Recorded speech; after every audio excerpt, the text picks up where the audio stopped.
There's a book by Beryl Markham. It's a beautiful book. It's called West with the Night. And I'm pretty sure she only wrote one book, perhaps two.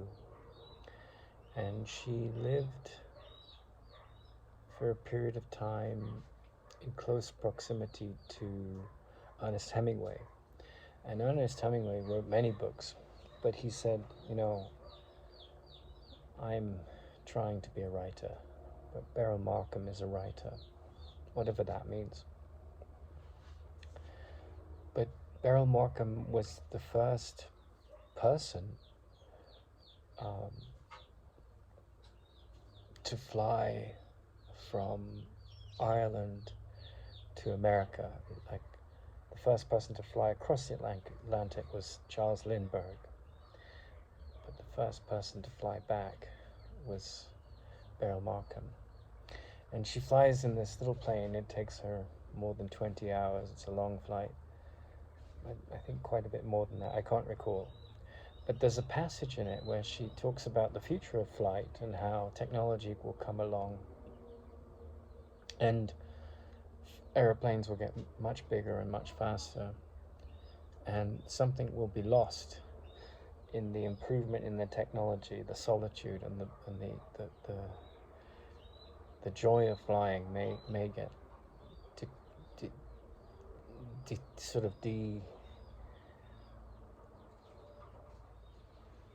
taken away from. The joy may be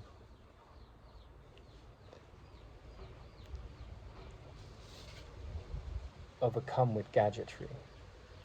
But she talks about sitting at the helm of this plane as she flies across the Atlantic in the night, and it's just this throbbing engine, these two wings, and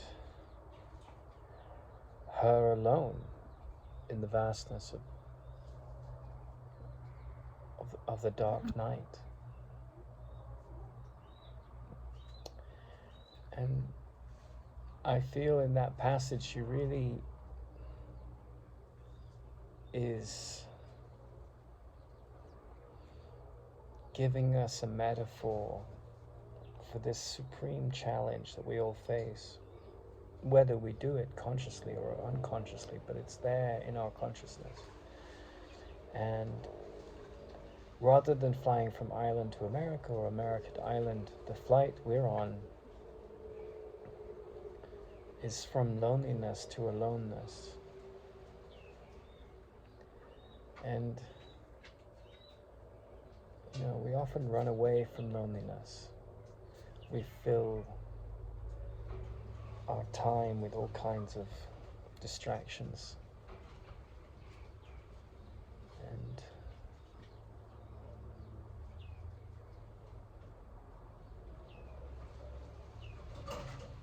Sutra Novum is predominantly about this journey of not only this journey of aloneness, but this journey of oneness, right? To oneness, to this awareness of who we really are. And yoga means union. And so the Indians have this wonderful expression, neti neti, not this, not that, meaning the path to enlightenment is a path where we dismiss what is false, what is not true. It's not this and it's not that. And we, in the process of dismissal, get beyond our loneliness or our negative emotions.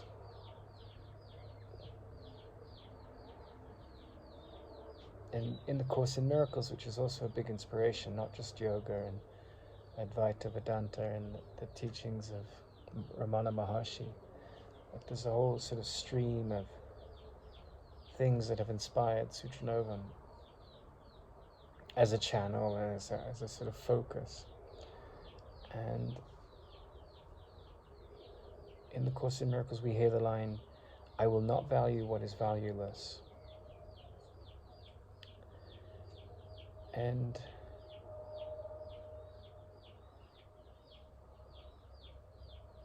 I would say that for most of us, there is a journey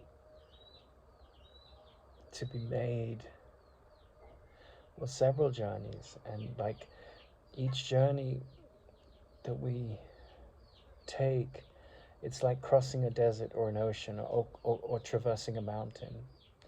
And so, the journey of, of childhood, the journey of youth, the journey of finding your place in the workaday world, the journey of finding your place alone or in relationships, the journey of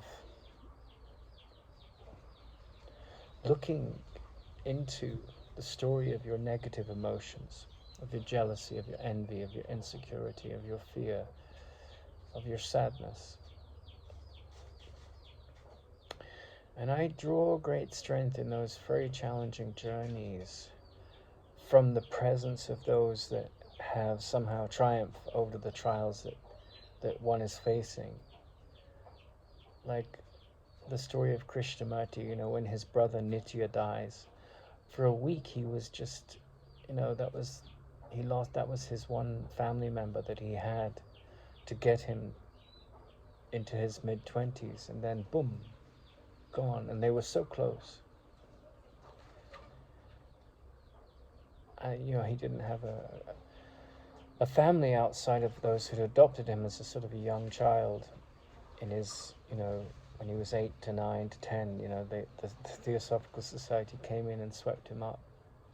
So he cried and he cried and he cried at the loss of his brother for a whole week, just shut himself in a room and cried. And then the grief was over.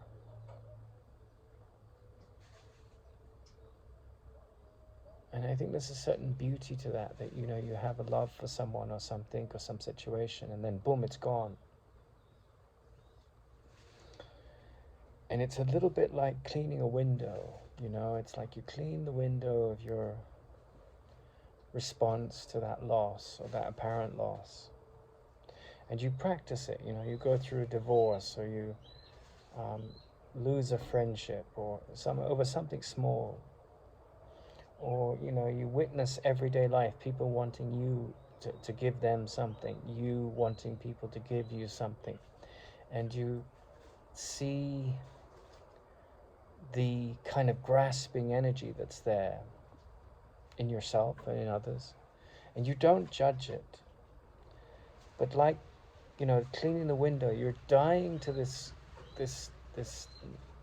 story that's not real, but you've valued it and you've given it meaning when it has no meaning. And so it's a little bit like, being in the cockpit of a plane crossing a vast ocean, and you can move through moments of melancholy and regret, and the mind will create all of these thoughts.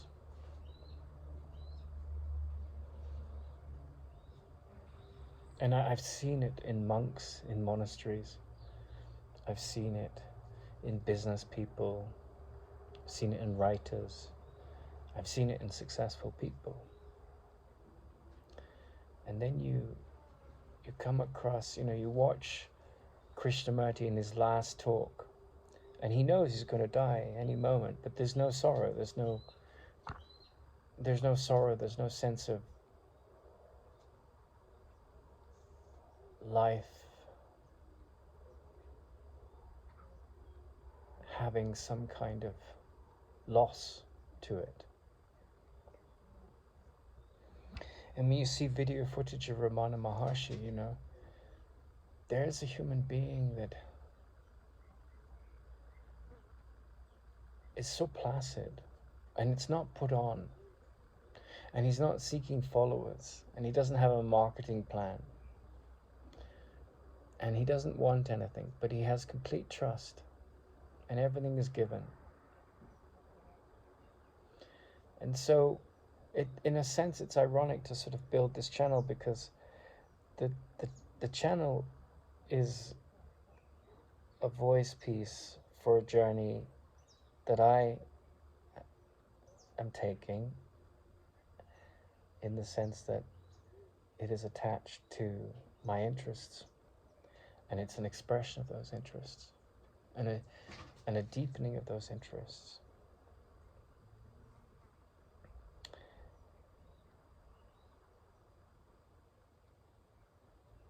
And it's an exploration of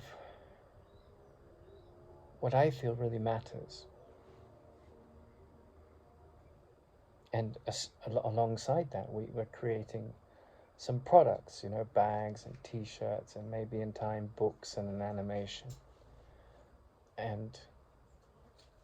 But it's all around the theme of enlightenment. And, you know, enlightenment is a term that we associate with a couple centuries ago, a period of history. And it's a term that we associate with a change in consciousness. But primarily, what I'm looking to explore here is, like the Course in Miracles, what are the blocks to love? Because love created us like ourselves. So whenever there's kind of something like worry or fear or insecurity, that's the neti. That it's not this, it's not that, that's not who I am. But, you know, when people are neurotic, order has to come into the life. Intuition has to develop. Simplicity has to flower. When people are depressed, self-awareness has to flower. And compassion and affection. And the dying of what is false in the way we see. And when you come to very advanced minds, you know, they've cleared that window, and the only thing that's left for them is joy. And it's a big journey to get to that state. So primarily, that's the focus of these videos, to discuss that. And to look at those characters that help us in the lives they've led, or the stories we can draw upon. To look at, you know, the great beauty and power and strength that lies in the human being. We're not a human doing, you know. But we must work. Most of us have to work. And we must find a place in what can be a very cruel world. And we must find ways to demonstrate good character even in the, you know, in the face of horrific behavior from others. And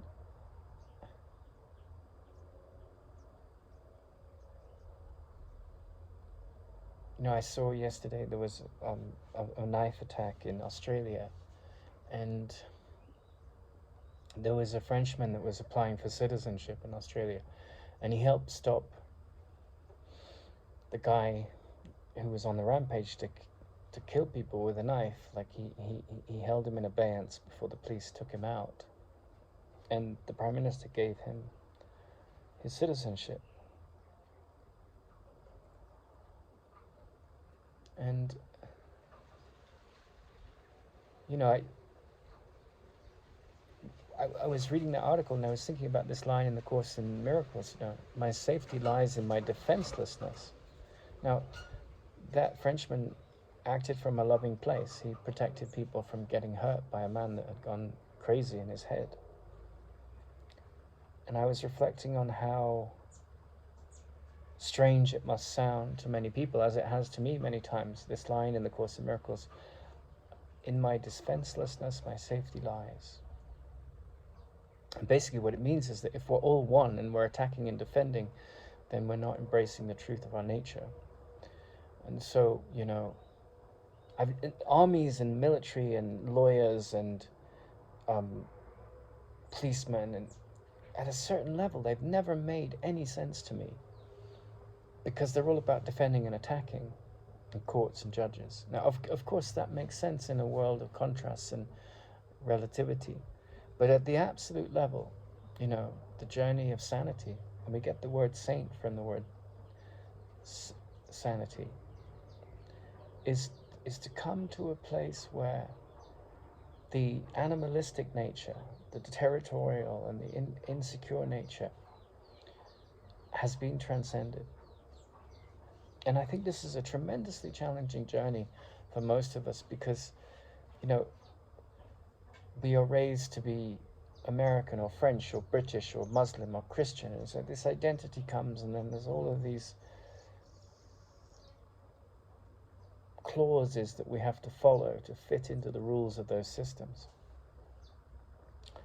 And yet, a healed mind doesn't even see itself as a body.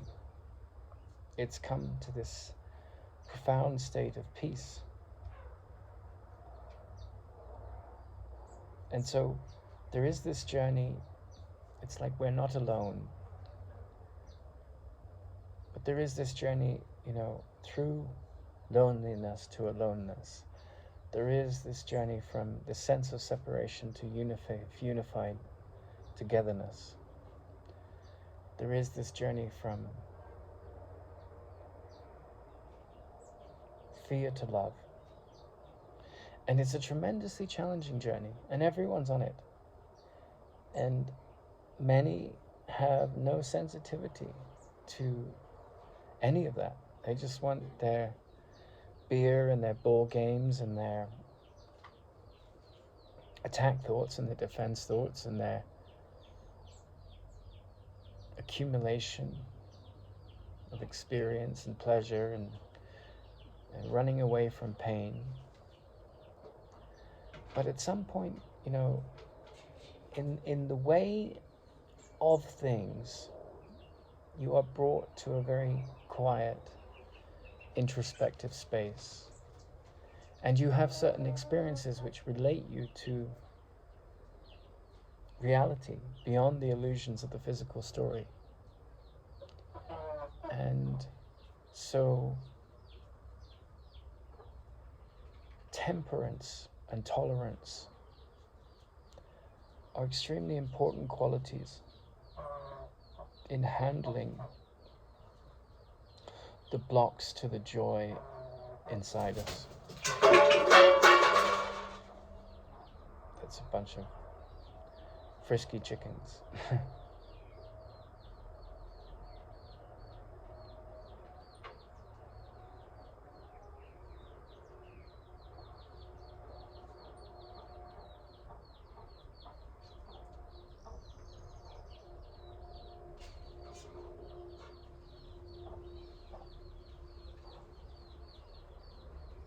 But if we are determined enough to see differently, I think some sense of the sacred starts to dawn in us, some sense of the unity that yoga seeks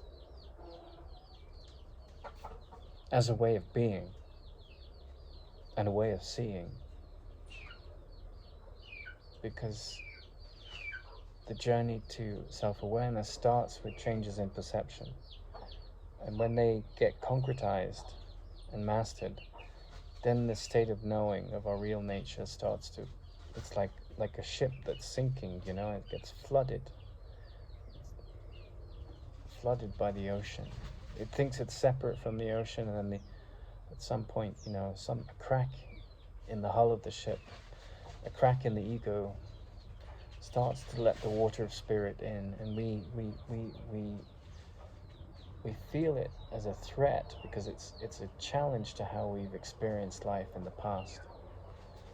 But in time, this illusion of who we think we are gets submerged by something else. And this temperance, this patience to go through this process is such an important quality to develop. And we all must develop it. So if you consider yourself awkward or socially different or kind of tired of a superficial world, just keep coming back to the sense of temperance and patience.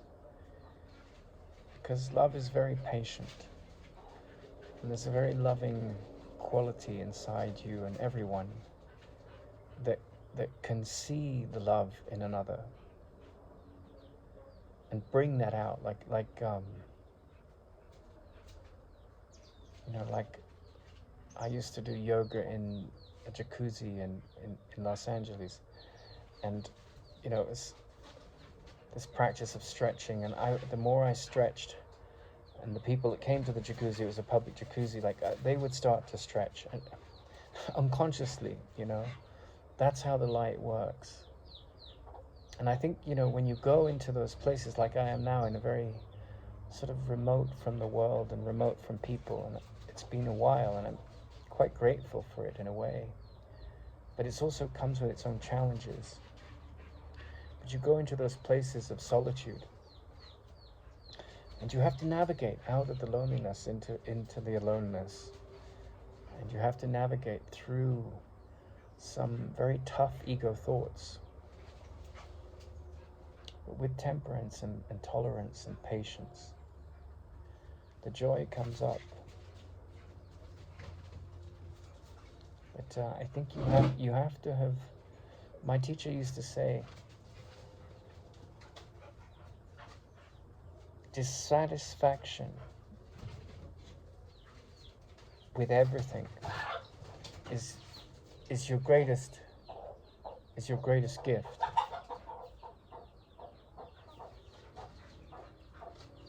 And what that means is that, when you've reached a point of recognizing that the world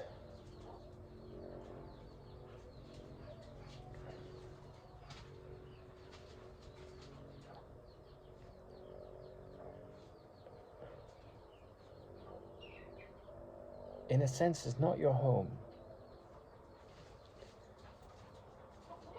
It's a place that you come to learn. It's a school. And your job here is to recognize that everything outside is born and dies, including your body. And this craving for all these experiences and importance and wealth and importance in the sense of outer stories loving you in a way you want to be loved, treating you in a way that you want to be treated,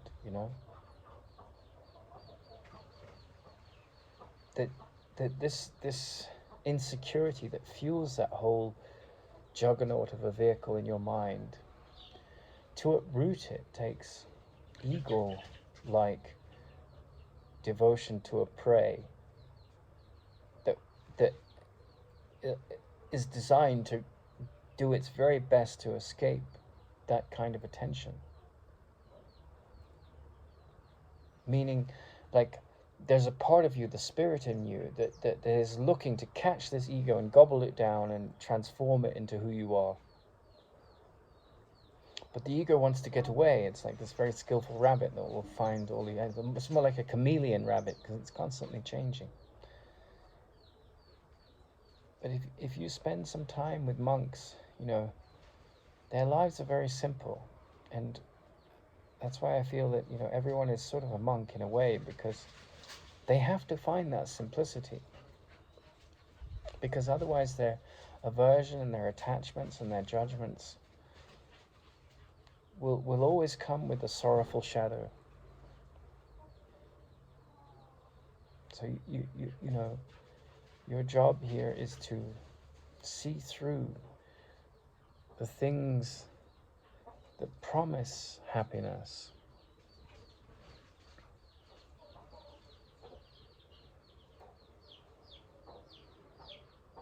but it's a fake promise. And so your dissatisfaction with the false, with the fakeness, without any sense of judgment or condemnation, it's your greatest gift. Because when you clear it all away, you know, you're left with this incredible quietude. And it comes and goes, you know, it's like, but in that quietude is something sacred. Beyond all the beliefs and gods and saviors, it's a presence inside you. It's who you are.